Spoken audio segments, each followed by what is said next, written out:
My husband and I had just gotten married, and my husband's from the Bahamas, right? So, my husband, and I, unbeknownst to me, Bahamians are not allowed to gamble. Get situated here. So, Bahamians are not allowed to gamble. Well, so what I thought I'd do, and I had, let me just say this. Back in the early 2000s, I may have had a little bit of a gambling problem. You know, like that much, yeah. Nothing too major, but enough that it drew concern from somebody that had never gambled before, right? So he comes over here, you know, we had gotten married and he had actually moved over here, and of course, I'm like, what? You've never gambled before? Oh, my love, let me take you to the promised land. And at the time, in Lawrenceburg, Indiana, there used to be a casino that was called the Argosy, and it was a boat, and you would, you know, get on it, and then it would go out. It would leave the port, and you'd be stuck on that boat. You'd be stuck on that boat until it docked again. Well, we got on it, and I like to play the slot machines. And so I get over there, and I'm on the nickel slots. And my husband at the time, you know, he's like, hold please, my chicken is done. So, you know, I'm telling my husband, oh, this is wonderful. Like, come on, you can. He's like, I don't want to waste any money. He's like, I don't want to gamble. Like, I've never gambled. I don't want to gamble. But he went with me. So we get there, and first of all, I like to gamble by myself. I don't want anybody standing on top of me.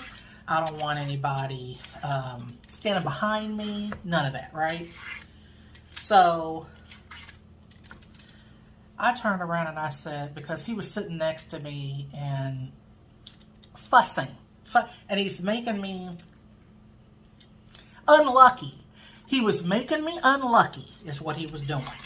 So I reached down in my purse and I got $100 bill out, and I said, here, go play the crap table. I'm like, you know, do you have an idea how to play craps? He was like, yeah, I know how to play craps.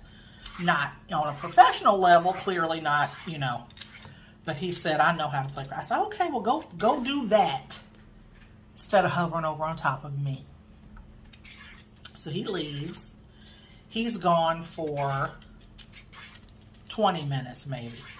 Now, I have gotten $100 out of my purse, but I had gone up and gotten it in $5 bills. And I was feeding it into the machine $5 at a time. So, and I was on a machine that was hot, you know. So 20 minutes later, he comes back. And I'm like, why are you back? Did you did you lose the $100 that fast? He's like, no, I still got the whole thing in my pocket. He said, I didn't see anything that really interested me. So now he's back in my face again. So he sits down. First he sat down next to me. He said, oh, you look like you're doing all right. I said, yeah. I said, this little machine is hot. And he said, okay. He said, well, you know, you should have a strategy to this. He said, every time you double the $5 thing, then you should cash it out into a ticket. I said, you know what? That is so smart. That is so smart. So before I knew it, he was standing behind me. So he's standing behind me, and every time I would hit a little lick on that $5 that I put into the machine, he would reach over my shoulder and hit the cash out button. So it's annoying me, but I'm not saying anything because I'm hot. I'm on fire here. You know, I'm winning. So he He keeps doing that. Well, eventually, I ran out of $5 bills, and he's got a pocket full of tickets. So, the boat had just docked.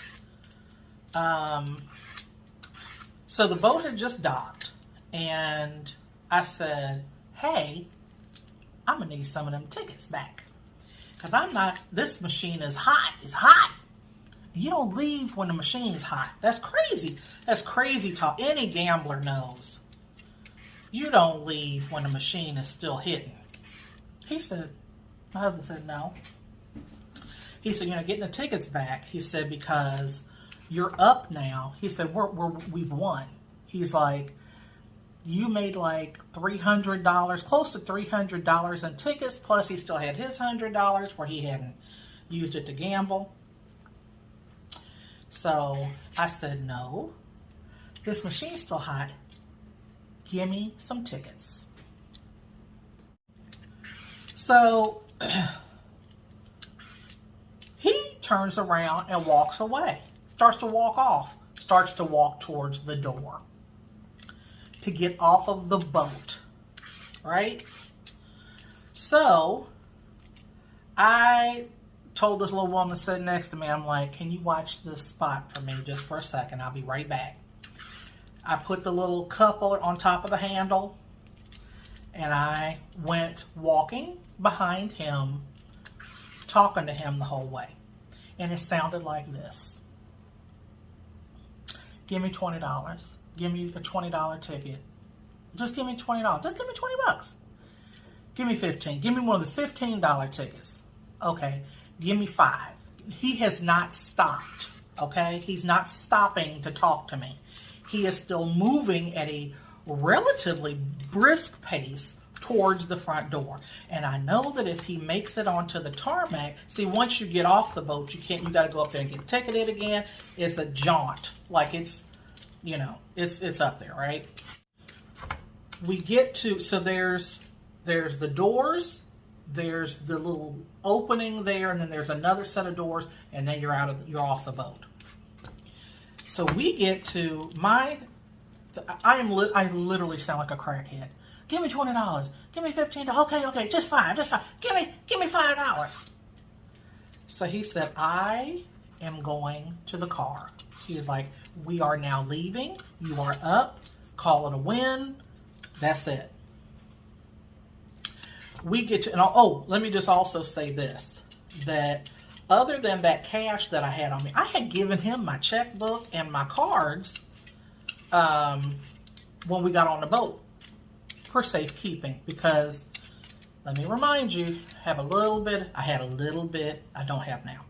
I had a little bit of a gambling problem, right? So I'm like, okay, let me not do anything stupid, because I was the queen of stupid. Let's just be honest.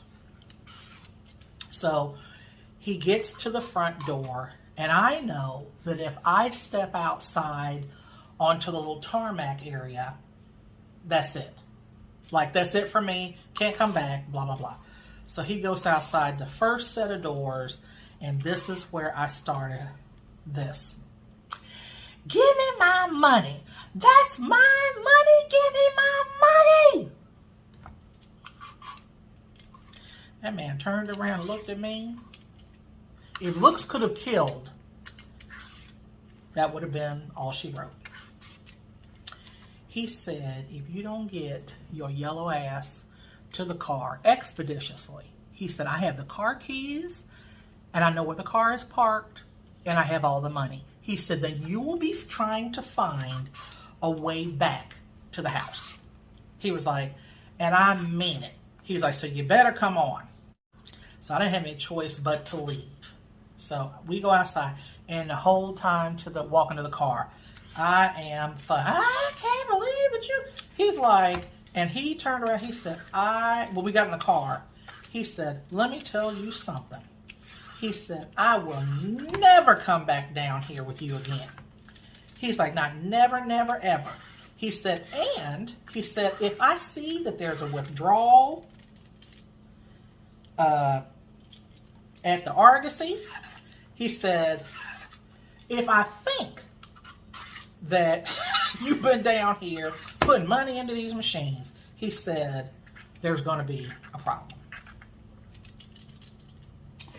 And he's like, I am never coming back down here with you. I said, you damn right you're never coming down here with me again. I was like, this is ridiculous. I have never. And I don't like being told what to do. I've never allowed a man to tell me what to do. So, needless to say, it was probably, I'm going to say it was a night, a long while before I went back down there, and by that time I had lost the urge to want to gamble. So, you know, he came in handy. I allowed it. I allowed him to tell me what to do.